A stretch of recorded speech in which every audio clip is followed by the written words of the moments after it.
Railway group D की आज की कक्षा में हम रीजनिंग के कुछ प्रश्न लेकर आए हैं। अगर आप एनटीपीसी, सीबीटी 2, एसएससी, सीजीएल और दूसरे प्रतियोगी परीक्षाओं की तैयारी कर रहे हैं तो रीजनिंग का यह पैटर्न आपके लिए काफ़ी इम्पोर्टेंट है। हमारा पहला प्रश्न है, दी गई श्रृंखला में एक पद गलत है। यानी ये जो श्रृंखला दी गई है इसमें एक पद जो है गलत है, उस गलत पद को बताएं। वो गलत पद क्या 14 है, क्या 48 है, क्या 98 है, क्या 194 है। अगर आप इस श्रृंखला को गौर से देखते हैं तो आपको नजर आएगा कि इसमें हर दूसरी संख्या अपने ठीक पहले वाली संख्या के 2 गुने से 2 कम है। एज फॉर एग्जाम्पल 14 जो है वो 8 का 2 गुना 16 से 2 कम है। 26 जो है अपने ठीक पहले वाली संख्या 14 के 2 गुना यानी 28 से 2 कम है। इसी प्रकार जितनी भी संख्या दी गई है वह अपने ठीक पहले वाली संख्या के 2 गुने से 2 कम है। लेकिन इसी प्रकार 48 को अगर हम देखते हैं तो 26 दूना 52 माइनस 2 कितना हुआ, 50 हुआ। लेकिन 48 की जगह पे क्या आना चाहिए था, 50 आना चाहिए था। तब अगली संख्या 50 दूना 100 में से 2 गया 98 एक्यूरेट होगा। यानी वो गलत पद कौन है, 48 है। सही आंसर हो जाएगा ऑप्शन बी। देखते हैं नेक्स्ट क्वेश्चन। इस श्रृंखला में एक पद गलत है, उस पद को बताएं। ठीक पिछले क्वेश्चन की तरह यह भी है, श्रृंखला दिया हुआ है, इसमें गलत पद को चुनना है। अगर हम इसको गौर से देखते हैं तो ये भी उसी प्रकार है। इस श्रृंखला में दूसरी संख्या पहली संख्या के 3 गुने से 4 कम है। 26 जो है 10 का 3 गुना 30 से 4 कम है। 74 जो है 26 का 3 गुना 78 से 4 कम है। लेकिन 654 ये जो संख्या आती है वो 218 का मात्र 3 गुना है, बल्कि उससे 4 कम नहीं है। इसलिए सही जवाब हो जाएगा ऑप्शन डी, क्योंकि 654 की जगह 658 होना चाहिए था, तभी यह श्रृंखला सही होता। उम्मीद करता हूं कि आपको समझ में आ गया होगा। अब देखते हैं नेक्स्ट क्वेश्चन। नेक्स्ट क्वेश्चन है, इनमें से प्रत्येक प्रश्न में एक शब्द दिया गया है जिसके बाद 4 अन्य शब्द दिए गए हैं। इनमें से कोई एक शब्द दिए गए शब्द के अक्षरों से नहीं बन सकता है, वह शब्द बताएं। यानी INTELLIGENCE इंटेलिजेंस, ये जो शब्द दिए गए हैं इसमें जितने भी अक्षर हैं उनका यूज करके ये चारों शब्द बनाए जा सकते हैं। हमें चुनना है कि कौन ऐसा शब्द है इन चारों में जो नहीं बनाए जा सकते। तो इसके लिए हम क्या करेंगे, सबसे पहले हम देखेंगे कि दी गई शब्द में कौन ऐसे अक्षर हैं जो ऊपर वाले में नहीं हैं। एज फॉर एग्जाम्पल हम पहला को मिलाते हैं। क्या ई ऊपर वाले में है, ई है, जी के बाद ई है, जी है तो जी भी है, ए है, ए तलाश लीजिए आपको नहीं मिलेगा। यानी पहला ही ऑप्शन हमको सही मिल गया, क्योंकि यहाँ ए प्रेजेंट है जबकि ऊपर वाले में ए नहीं है। इसलिए IAAGE ये एक ऐसा शब्द है जो इन अक्षरों का उपयोग करके नहीं बनाया जा सकता। सही जवाब हो जाएगा ऑप्शन ए। अगला क्वेश्चन है, इनमें से प्रत्येक प्रश्न में एक शब्द दिया गया है जिसके बाद 4 अन्य शब्द दिए गए हैं। इनमें कोई एक शब्द दिए गए अक्षरों से नहीं बन सकता, वह शब्द बताएं। कॉन्स्टिट्यूशनल, इसमें जिन अल्फ़ाबेट का यूज हुआ है, इन्हीं अल्फ़ाबेट का यूज करके ये शब्द बनाया गया है। हमें देखना है कि कौन ऐसा शब्द है जो, कौन ऐसा अक्षर है जो इनमें अतिरिक्त है। जैसे लोकेशन, ऊपर वाले में एल है, फिर ओ है, फिर सी है, फिर ए है, ए भी है, टी भी है, आई भी है, ओ भी है, एन है। यानी लोकेशन जो है कॉन्स्टिट्यूशन के अक्षरों का उपयोग करके बनाया जा सकता है। अब हम चेक करते हैं ट्यूशन को। ऊपर में टी भी है, यू भी है, आई भी है, दोबारा टी भी है, दोबारा आई भी है, ओ भी है, एन भी है। यानी ट्यूशन भी ऊपर वाले कॉन्स्टिट्यूशनल अक्षर का यूज करके बनाया जा सकता है। तीसरा एग्जांपल हम देखते हैं टैलेंट। क्या ऊपर में टी है, टी अवेलेबल है, ए है, ए भी अवेलेबल है, एल है, एल भी है, ई है, आप देख लीजिए कहीं ई नहीं है। यानी टैलेंट का जो ई है ये एक्स्ट्रा है। टैलेंट में जिन अक्षर का यूज हुआ है वो कॉन्स्टिट्यूशनल में से नहीं लिया गया है, जबकि हमें वही अक्षर का यूज करना था जो इनमें से अवेलेबल हो। यानी टैलेंट जो है इन अक्षरों का यूज करके नहीं बनाया जा सकता। सही जवाब हो जाएगा ऑप्शन सी। अगला क्वेश्चन है 5वां नंबर। एक बाइक सवार 54 किलोमीटर प्रति घंटा की रफ्तार से एक पुल को पार करता है। यदि उसको पुल को पार करने में 4 मिनट का समय लिया हो तो पुल की लंबाई निकालें। यहाँ पुल की लंबाई पूछ रहा है कि कितना मीटर है। लंबाई बराबर होता है 4 गुने समय, 54 गुने 4। यहाँ जो है चाल जो है किलोमीटर प्रति घंटा में दिया हुआ है। किलोमीटर प्रति घंटा को मीटर पर सेकंड में बदलने के लिए हम क्या करेंगे, 5/18 से गुना कर देंगे। हमारा जो आंसर आएगा वो अभी सेकंड में आएगा। हमें क्या चाहिए आंसर, मिनट में चाहिए। यानी किलोमीटर प्रति घंटा है, हमने उसे मीटर पर सेकंड में बदल दिया, और मिनट को सेकंड में बदलने के लिए हम 60 से एक्स्ट्रा गुना करेंगे। इसे अगर काट दिया जाए, 18, 54 3 बार कटता है, 4 तिया 12 पंचे 60 गुने 60, 6 को 6 से गुना करेंगे 36 पे 00, यानी 3600 मीटर सही आंसर आएगा। पुल की लंबाई 3600 मीटर है। सही आंसर हो जाएगा ऑप्शन ए। अगला क्वेश्चन है 6 नंबर। बी ए का भाई है, डी का पिता सी है, बी की माता ई है, ए और डी भाई है, ई का सी से क्या संबंध है। रीजनिंग में हमेशा ब्लड रिलेशन से 2-3 प्रश्न जरूर पूछे जाते हैं। इन्हें समझने के लिए आपको डायग्राम समझना होगा। सबसे पहले कह रहा है बी ए का भाई है, यानी बी जो है ए का कौन है, भाई है। इस तरह हम लिख देंगे। डी का पिता सी है।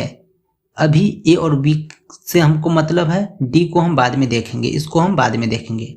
बी की माता ई है, बी की कौन है माता, ई है, बी की माता ई है। ए और डी भाई है।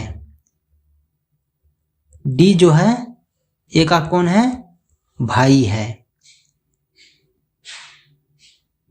डी का पिता सी है, डी का पिता कौन है, सी है।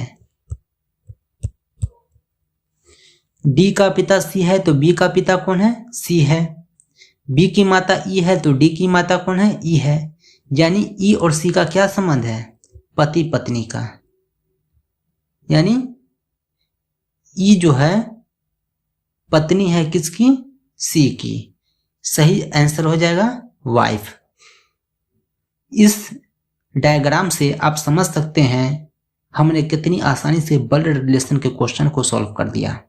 अब चलते हैं नेक्स्ट क्वेश्चन की ओर। अगला सवाल है 7 नंबर। ए का भाई बी है जिसकी एकमात्र बहन सी है, वह डी की माता है। ई जो डी की नानी है, बी का इसे क्या संबंध है? हम फिर डायग्राम बनाएंगे। ए का भाई बी है, ए का बी कौन है? भाई है, जिसकी एकमात्र बहन सी है। सी कौन है? बहन है ए और बी दोनों की। वह डी की माता है। सी जो है किसकी माता है? डी की माता है। अब डी इसका पुत्र है या पुत्री, यह स्पष्ट नहीं हो पाया। ई जो है वह डी की नानी है। डी पुत्र हो या पुत्री हो, लेकिन डी की नानी कौन है? ई है। जब डी की नानी ई है तो सी की ई कौन होगी? माता हो गई, क्योंकि मम्मी की मम्मी नानी होती है। बी का इससे क्या संबंध है? जब ई जो है सी की मम्मी है तो बी की भी कौन होगी? मम्मी होगी। बी लड़का है, इसलिए ये जो है पुत्री न होके पुत्र होगा। सही जवाब हो जाता है ऑप्शन सी। आपने देख लिया हमने कितने आसानी से बल रिलेशन के क्वेश्चन को सॉल्व कर लिया है। अब चलते हैं नेक्स्ट क्वेश्चन की ओर। 8 नंबर है, यदि x बराबर 5k + 2 है, x और k प्राकृतिक संख्या है जो निम्न में कौन सा 5 से विभाजित किए जाने पर 4 शेष छोड़ेगा? अगर 5k + 2 को 5 से विभाजित किया जाए तो 4 शेष आना चाहिए। 5k तो 5 से पूरा पूरा कट जाएगा, बचा कौन? +2। हमें शेष चाहिए कितना? 4। कौन सी वेरिएबल में हम 2 ऐड करेंगे कि 5 से काटने पे 4 शेष आए? 1 को 2 में ऐड करते हैं तो 3, 5 से कटेगा नहीं। 3 को 2 में ऐड करते हैं तो 5, शेष बचा नहीं। 5 को 2 में ऐड करते हैं तो 7, शेष बचा 2। 7 को 2 में ऐड करते हैं तो 9, 5 से काटने पे 1 मर्तबा कटेगा, 4 शेष बचेगा। जो रिक्वायरमेंट था वो पूरा हो गया है, यानी सही ऑप्शन है डी।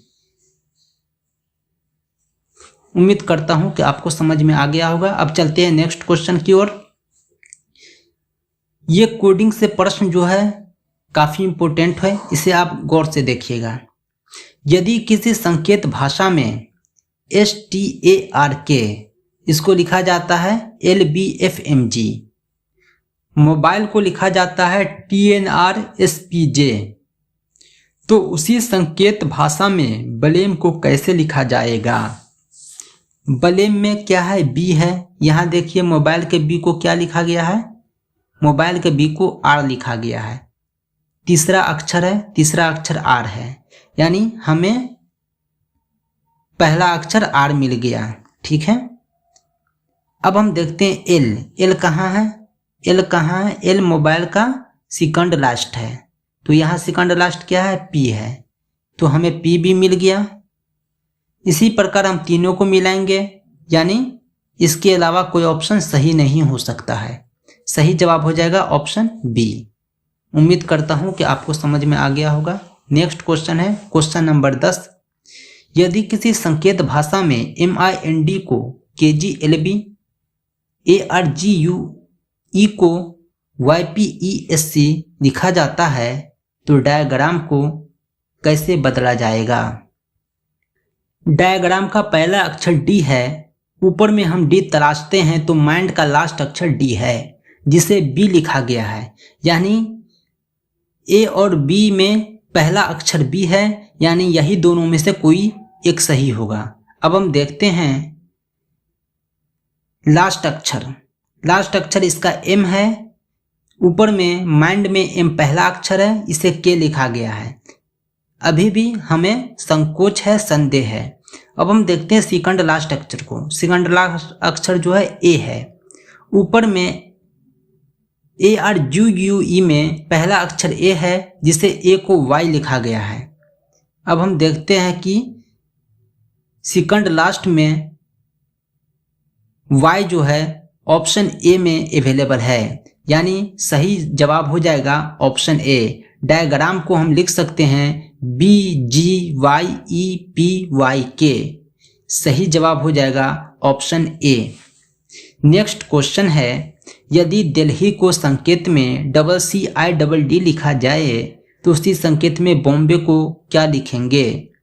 डी को सी लिखा है, डी को सी लिखा है, यानी एक कम कर दिया। बी को हम क्या लिखेंगे? ए लिखेंगे। सही जवाब ए और बी दोनों में से एक होगा। ई को सी लिखा है, ऊपर में ई को सी लिखा है, यानी दो कम कर दिया। ओ को दो कम करके हम क्या लिख सकते हैं? ओ होता है, इसका वैल्यू होता है 15, हम जो है एम 13 लिखेंगे, यानी एम जो है अल्फ़ाबेट में 13वें पोजीशन पे है। यहाँ दो कम किया, ई को सी लिखा, तो हम भी जो है ओ को एम लिखेंगे, यानी सही जवाब हो जाएगा ऑप्शन बी। बॉम्बे को AMIXVS लिख सकते हैं। सही जवाब हो जाएगा ऑप्शन बी। नेक्स्ट क्वेश्चन है क्वेश्चन नंबर 12, यदि SYSTEM को SYSMET, यहाँ क्या हुआ है? SYS को पलट दिया, TEM को पलट दिया, NEARER को NEA को पलट दिया, RER को पलट दिया, तो उसी संकेत में FRACTION को क्या लिखेंगे?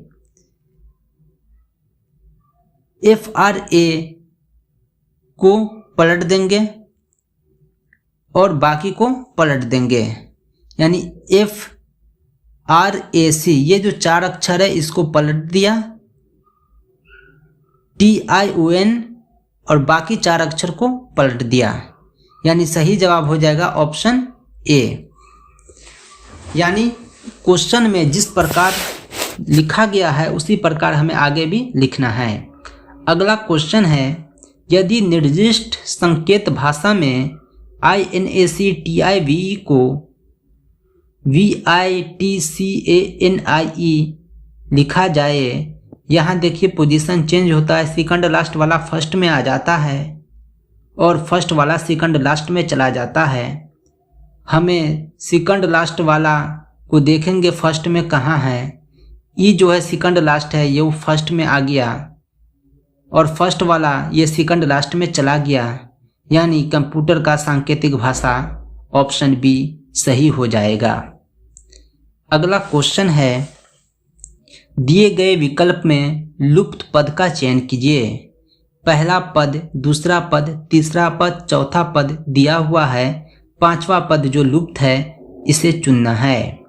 H हुआ 8, H से पहले आता है G, उसके बाद उससे पहले आता है F, F से पहले आता है E, E से पहले कौन सा अल्फ़ाबेट आता है? D। A और B में कोई एक सही होगा। उसी प्रकार हम देखते हैं U जो होता है 21 होता है, U से पहले आता है T, T से पहले आता है S, S से ठीक पहले आता है R, R से ठीक पहले आता है Q, यानी सही जवाब जो हो जाएगा ऑप्शन बी हो जाएगा। हमें तीसरे पद को चेक करने की कोई आवश्यकता नहीं है, यहाँ पे खाली जगह पे बढ़ा जाएगा DWQ। सही जवाब हो जाएगा ऑप्शन बी। नेक्स्ट और लास्ट क्वेश्चन है, निम्न में कौन सी संख्या एक पूर्ण वर्ग नहीं है? ये 4 संख्या दिया हुआ है, कौन पूर्ण वर्ग है? यानी किन्हीं संख्याओं का ये वर्ग है, हमें पता करना है। 279 जो है 17 का वर्ग है, 169 जो है 13 का वर्ग है, 121 जो है 11 का वर्ग है, 322 का आप वर्गमूल निकाल कर देख लें, ये एक वर्ग संख्या नहीं है। सही जवाब हो जाएगा ऑप्शन डी, 322 एक पूर्ण वर्ग संख्या नहीं है। दोस्तों आज के लिए इतना ही। आप हमारे चैनल को लाइक और सब्सक्राइब करें, वीडियो को ज़्यादा से ज़्यादा शेयर करें। हम हर दिन हर सब्जेक्ट के साथ हाजिर रहेंगे आपकी बेहतर तैयारी के लिए, आपकी परीक्षाओं में बेहतर प्रदर्शन के लिए।